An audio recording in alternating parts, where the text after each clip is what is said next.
মহিলা স্নান করতে যাচ্ছিলেন, কিন্তু দেখলেন বাড়িতে চোর ঢুকেছে। ভয়ে তার হাতে থাকা চিরুনি মাটিতে পড়ে গেল। এই আওয়াজে দুই চোরও চমকে উঠল। মুহূর্তেই বাতাস থমকে গেল।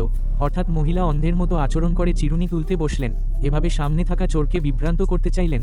মহিলাকে ধীরে ধীরে পা টেনে সোফার দিকে যেতে দেখা গেল। এ সময় অন্য সঙ্গীও নার্ভাস হয়ে উঠল। তাড়াতাড়ি উঠে দাঁড়ালেন, হাতে অস্ত্র নিয়ে মহিলার ওপর আক্রমণ করতে চাইলেন, কিন্তু চোর তাকে থামিয়ে দিল। বলল, মহিলা অন্ধ, আসলে শুধু টাকা চাই, খুন করলে ভালো হবে না। মহিলার প্রতিটি পদক্ষেপ লক্ষ্য করল। কোনো অস্বাভাবিকতা না দেখে চোরের সন্দেহ কমে গেল। এমনকি মুখোশও খুলে ফেলল।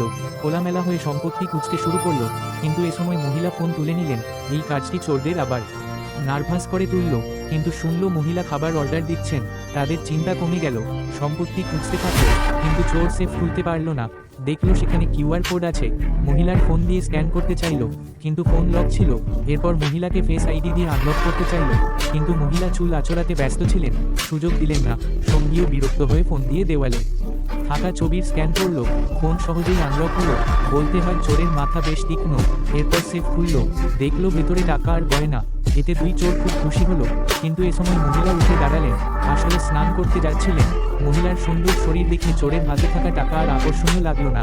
তাই খারাপ ইচ্ছা জাগলো। সঙ্গীর বাধা উপেক্ষা করে তার পিছু নিল। তিনি বুঝতেই পারলেন না যে তার জন্য অপেক্ষা করছে এক বিপদ। যখন সে পর্দা টানল, তখন হতবাক হয়ে গেল।